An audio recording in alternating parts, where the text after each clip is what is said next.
United States Armed Forces to launch precision strikes on targets associated with the chemical weapons capabilities of Syrian dictator Bashar al-Assad. A combined operation with the armed forces of France and the United Kingdom is now underway. We thank them both. Tonight I want to speak with you about why we have taken this action.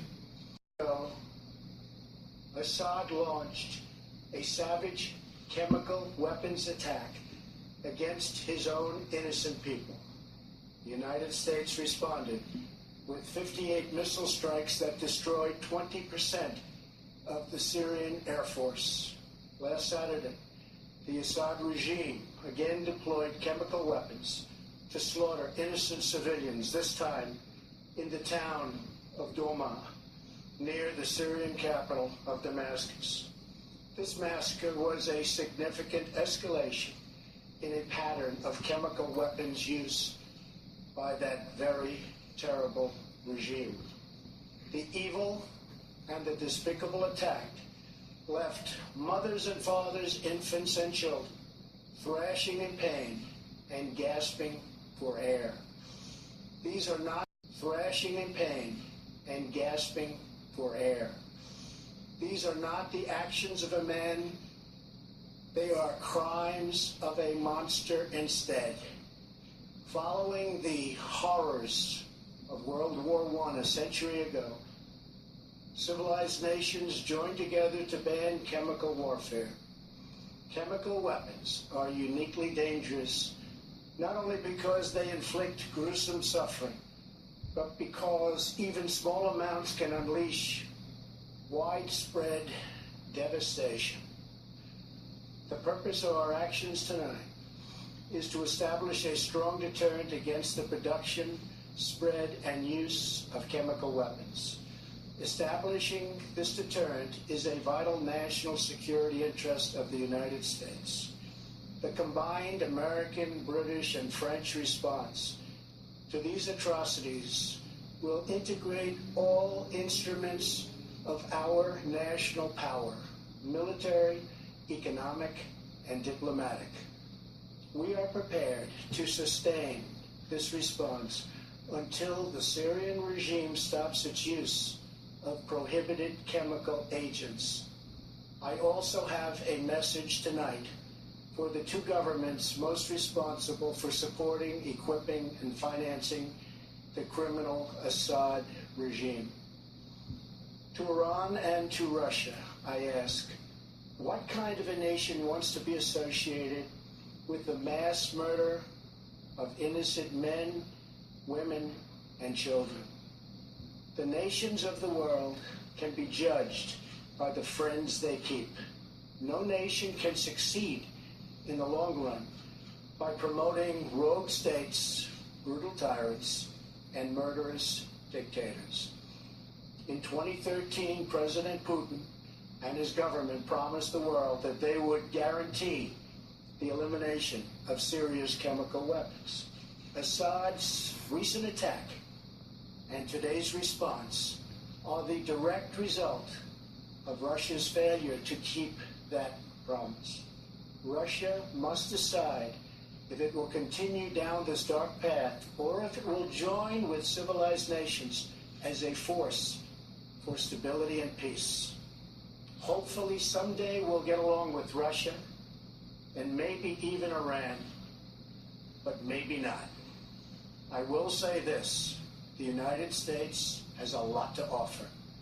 With the greatest and most powerful economy in the history of the world. In Syria, the United States, with but a small force being used to eliminate what is left of ISIS, is doing what is necessary to protect the American people. Over the last year, nearly 100% of the territory once controlled by the so-called ISIS Caliphate in Syria and Iraq has been liberated and eliminated. The United States has also rebuilt our friendships across the Middle East. We have asked our partners to take greater responsibility for securing their home region, including contributing large amounts of money for the resources, equipment, and all of the anti-ISIS effort. Increased engagement from our friends, including Saudi Arabia, the United Arab Emirates, Qatar, Egypt, and others, can ensure that Iran does not profit from the eradication of ISIS. America does not seek an indefinite presence in Syria under no circumstances. As other nations step up their contributions, we look forward to the day when we can bring our warriors home, and great warriors they are. Looking around our very troubled world, Americans have no illusions.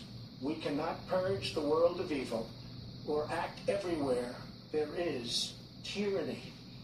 No amount of American blood or treasure can produce lasting peace and security in the Middle East. It's a troubled place. We will try to make it better, but it is a troubled place. The United States will be a partner and a friend, but the fate of the region lies in the hands of its own people. In the last century, we looked straight into the darkest places of the human soul.